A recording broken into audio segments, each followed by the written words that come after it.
For a society to reach a point in civilization where a vast majority of that society does not commit crimes, regardless of whether the law of the land, which I believe should be robust, is enforced or not. That is, regardless of whether they're being policed, they do the right thing. And I'm saying a vast majority of them should do this a vast majority of the time. I'm not saying all of them should do that, because that would be utopian. That would never happen. We're humans, we're not infallible. So for a society to reach that would be when I would call a society civilized. That is, I wouldn't jaywalk regardless of whether someone's watching me or not. And how does one do that is by, again, all of this that I'm saying here should be considered at best my opinion, for what it's worth. So how do we get there is through, number one, a value-based education. Now, values are shared by the society. Now I'm not going to get into a debate on what values a society might share and agree upon, but every society does have a certain set of values that it agrees upon as those that define that society and that the society is proud of having. So once we've got that, which I believe all societies have to varying degrees or levels, once we've got that, those values need to be inculcated and imbibed in the people that make up that society. Now, this needs to be done ideally when they're bringing up their next generations. How do you do that? That is, you do it by acting upon those values. That is, if that generation sees those values being acted upon, being, for example, if they have agreed they wouldn't break the law, and that is what is taught at home, and that is what is taught in the school, but the moment the child steps outside, he or she sees his or her ideal. The ideal could be a father figure, it could be a mother, it could be a teacher. The moment that child sees his or her ideal not living up to those values that he's just been lessoned on, he or she's just been taught, the moment he sees that the father or mother or the teacher or whoever preaches something at home or in the school, but the moment he or she steps out, does something totally different in conflict with what he or she's just preached. Now, that is definitely not the way to imbibe values. To imbibe values, one would have to act upon them to exemplify those values. Again, doing it all the time is calls for someone who is infallible, calls for an ideal situation, calls for utopia. But a civilized society, a vast majority of the people would do it vast majority of the time. So, another very important thing in preventing crimes is to have a sense of empathy. Most normal people who do not have mental issues, and I'm sure psychologists and psychiatrists who are worth their salt might agree with me on this one.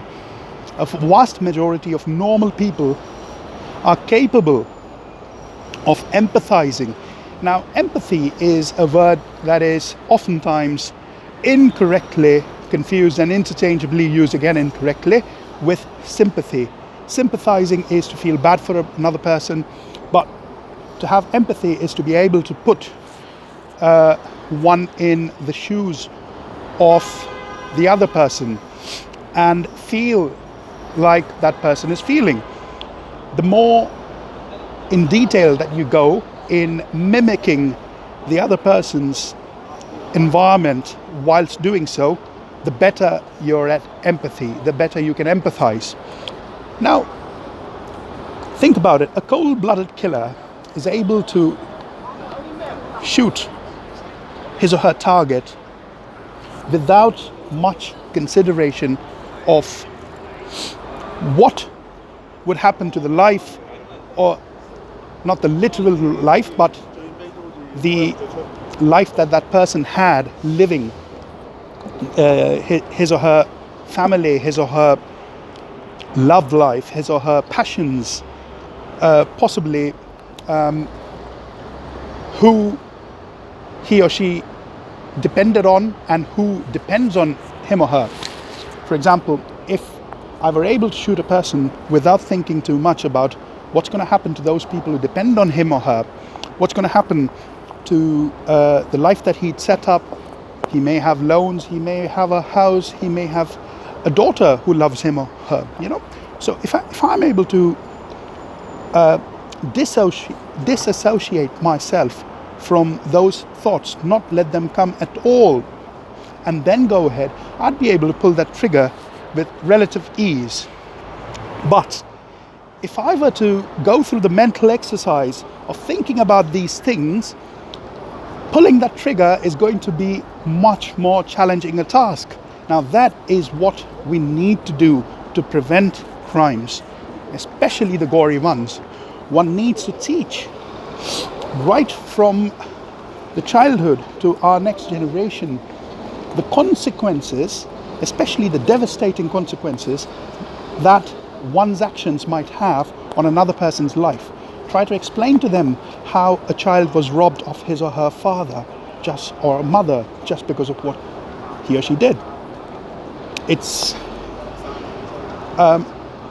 drunken driving or driving at high speeds might give a person a thrill, but if one were to be able to explain to that person the consequences that might have on another person who may be a victim of an accident that results from such negligent driving. That's a very, very,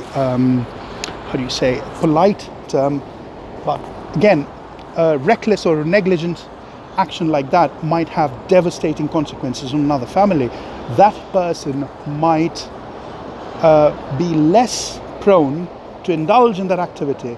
Now, that is the way a society needs to constantly groom its next generations. And if you're able to successfully do that, and this is a continuous process and it needs to be done all the time, if you're able to do this successfully, we can reach that point in civilization where crimes would be, the number of crimes that are committed drops. You cannot eradicate it. And again, what I'm suggesting is definitely not an alternative to having the law of the land and having the law of the land enforced almost every time. But again, expecting the law of the land to be enforced in a timely manner, to be enforced such that justice is done all the time, that again is a utopian thought. That again is a thought that if we were to expect it happen, we just go on frustrating ourselves. So we've got the law that should be enforced, but at the same time have a value-based education system, have people who can empathize with their fellow citizens, and I'm sure we'd be living in a better place. So do let me know what your thoughts are.